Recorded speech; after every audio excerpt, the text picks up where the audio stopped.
Welcome to Byte-Sized Tech, where we blend casual conversations with insightful discussions on the latest in technology and gadgets. Today we're going to cover quite a bit. Everything from smart shopping for new electronics like TVs to some really surprising ways AI is showing up in our lives, and even some tech that kind of makes you go, wait, what? Yeah, it's moving so fast right now, isn't it? Yeah. It's this real mix of really practical tools, some genuinely creative breakthroughs, and yeah, some pretty serious ethical things popping up too that we need to think about. So hopefully this session will be packed with useful info and some thought-provoking insights for you. Okay, let's unpack this first one. TVs. Walking into that TV aisle, wow, it can feel like you're stepping into this maze full of jargon. It's designed to confuse you sometimes, I think. But we've got the map for you today. It's true. That feeling is real. Even, for someone who tests TVs all the time, the sheer number of models and specs, it's kind of dizzying. But our goal here is to help you avoid basically 5 common mistakes people often make when they're buying a new TV. 5 mistakes. Okay, that sounds crucial. Let's get right into it. What's mistake number 1? Right, the first one, and maybe the most important, choosing the wrong TV size. It sounds simple, but it's easy to mess up. People think, oh, smaller TV, lower price, great deal. Or they just go for the biggest they can possibly fit. Yeah, the bigger is always better trap. Or the opposite, being too cautious. Exactly. But really, it's all about your viewing distance. How far away are you actually sitting?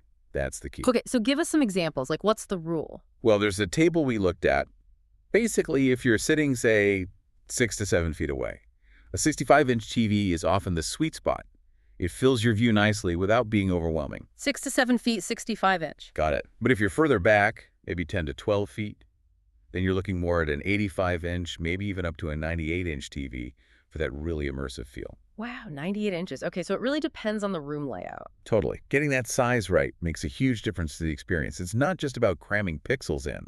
Makes sense. So, mistake 1, wrong size. What's the next pitfall? I'm guessing it involves price again. You got it. Mistake number 2, settling for a TV that's just too cheap. Look, everyone wants a deal.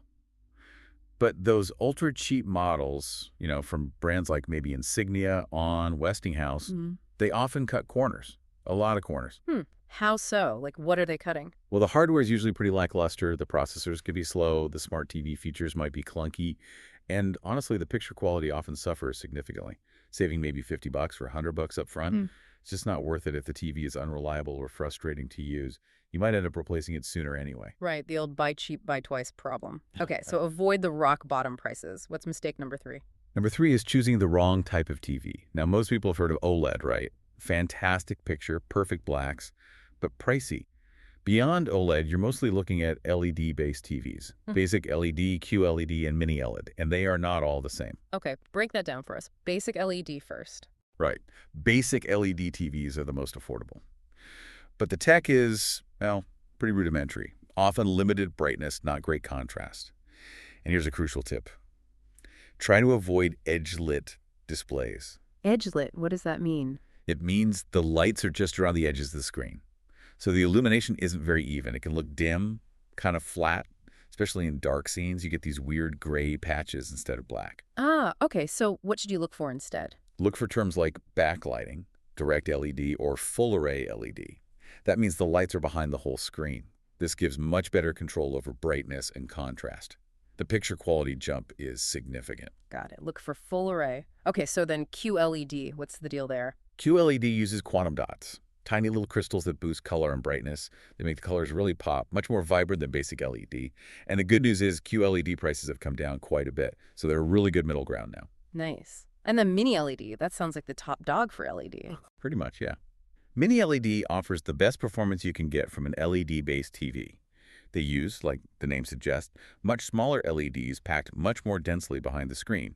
This means amazing brightness, but also really precise control over dimming zones. So you get great contrast, deep blacks, almost approaching OLED sometimes. They're especially good if you watch TV in a bright room because they can really overcome that ambient light. That's a super helpful breakdown. Basic LED, QLED, mini LED. Okay. Now, I know a lot of our listeners are gamers. What's a mistake they need to avoid? Ah, yes, gamers. This brings us to mistake number 4, neglecting HDMI 2.1. HDMI 2.1. Okay, why is that specific version so important? If you have a new console, like a PlayStation 5 or an Xbox Series X, and you want to play games in 4K resolution at 120 frames per second, that super smooth 120 Hz refresh rate, Yeah. you need HDMI 2.1 ports on your TV. Without them, you're stuck at 4K 60 Hz. Right, so 120 hertz gaming is the key thing there. Exactly. Now, if your TV only does 60 Hz anyway, then HDMI 2.0 is fine for 4K at 60 Hz. So 2.1 is less critical in that case. Mm-hmm. But most good modern TVs, especially higher-end ones, will have at least a couple of HDMI 2.1 ports, sometimes 4. Good heads up for gamers. Check those HDMI ports. Okay, we're down to the last one. What's mistake number 5? The fifth mistake is maybe the easiest one to fix, actually. It's buying a new TV at full price right when it comes out, full MSRP. Paying the sticker price, like with cars. Exactly like cars. New models are always most expensive at launch. Then, over time, the price drops, sometimes significantly. So, unless you absolutely need the latest thing right now, a little patience pays off. Big time. So when is the best time to buy? Are we talking Black Friday only? Black Friday and other big sales events are definitely good times. But generally, prices tend to drop later in the year anyway. Think September through December. Manufacturers start clearing out stock to make way for the next year's models. And those holiday discounts often stretch into January or February, too. Can you give an example? Like, how much could you save? Sure. Let's take the LG C5 OLED, the 55-inch model. Great TV, 5 stars. When it launched, it was around $2,000. Okay. Within just a few months, the price dropped over $700. You could get it for $1,396. Wow. Over $700 just by waiting a bit. Exactly. So unless there's a really compelling reason, don't pay full MSRP. Wait for the price to settle or for a good sale. That's fantastic advice. Avoid the 5 pitfalls. Wrong size, too cheap, wrong type, no HDMI 2.1 for gamers, and paying full price. Got it. Okay, let's shift gears now. If the TV aisle is a maze, what's happening inside our gadgets with AI? Well, that's maybe even more complex, right? And it's changing so fast. What's caught your eye recently in terms of AI making our tech more, I don't know, creative or convenient? Oh, definitely. It's really exploding in terms of accessibility. The tools are getting smoother, more integrated into the things we use every day, like Google Gemini. They just announced something they're calling internally Nano Banana. It's for photo editing. Nano Banana. Okay, I'm intrigued. What's so special about this banana tech? Well, the key thing they're highlighting is unrivaled consistency. So when you edit a photo, change the background, change someone's clothes, whatever the AI keeps the person or pet looking like themselves, it understands their identity, basically. So they don't suddenly look like a different person after a few edits. Okay. That's actually a big deal. I've seen AI edits where things get weirdly distorted or the person looks completely different. Exactly. This aims to fix that. They also mention multi-turn editing. So you can make changes step by step, like add wallpaper to a room in a photo, then add furniture, then change the lighting, all building on the previous edit. That sounds much more intuitive, like real editing. Yeah. And there's design mixing, too. Yeah. You can take the style or texture from one image, say flower petals, and apply it to an object in another photo, like rain boots. Whoa, okay, that's getting really creative. When is this rolling out? It's rolling out globally now for both free and paid Gemini users. And importantly, they're including visible watermarks and synthesized digital watermarks, so you know it's AI generated. Good for transparency. Okay, so cool photo editing. What else? You mentioned convenience. I heard Google Translate got an AI boost. Big time. This could be a huge game changer for travelers or anyone learning a language. They've added live translation for actual back and forth conversations in real time across over 70 languages. Seriously. Like, I talk, it translates, they talk, it translates back. Yep. Think Arabic, Hindi, Korean, Spanish, Tamil, lots more. And they've apparently tuned the speech recognition for noisy places, like airports or busy restaurants. That's amazing. That could really break down barriers. What about language learning, though? They thought of that, too.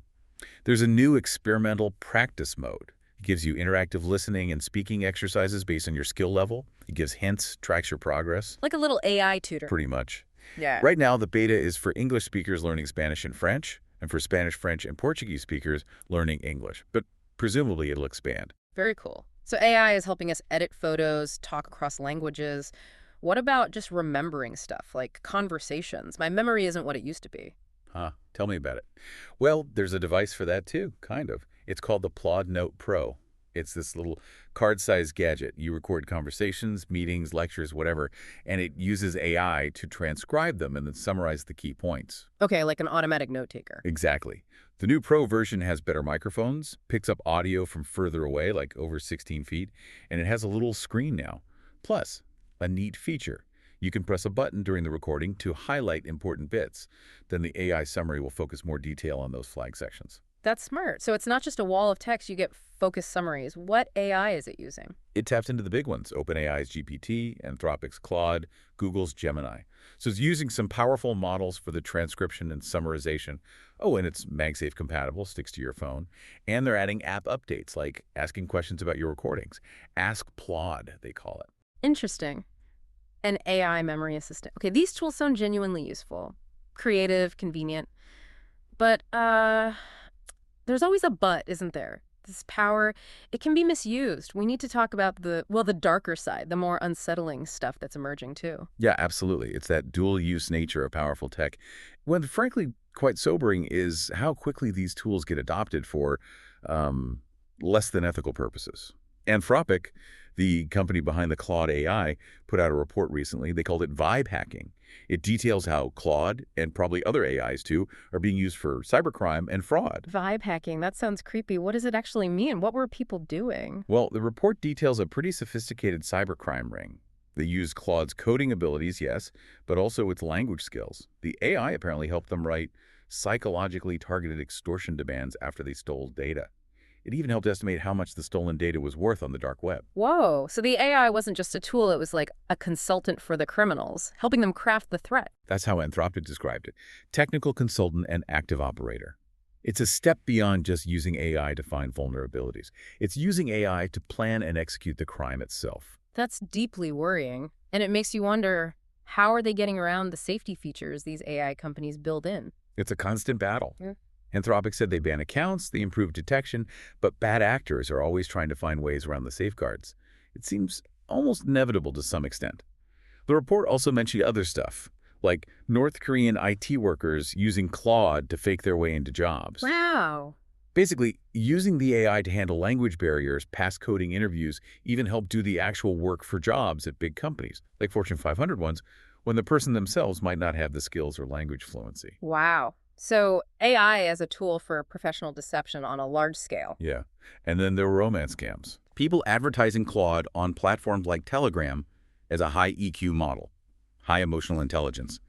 They used it to generate really convincing, emotionally manipulative messages to scam people out of money, targeting folks in the US, Japan, Korea. Gosh, using AI to fake empathy and trust for criminal gain, that's unsettling. It really highlights the risks when these powerful language tools fall into the wrong hands or are deliberately misused. It really does. And it's not just crime, is it? There are other, maybe more subtle but still concerning impacts, like on how we get information or even really tragically impacting personal safety. That's right.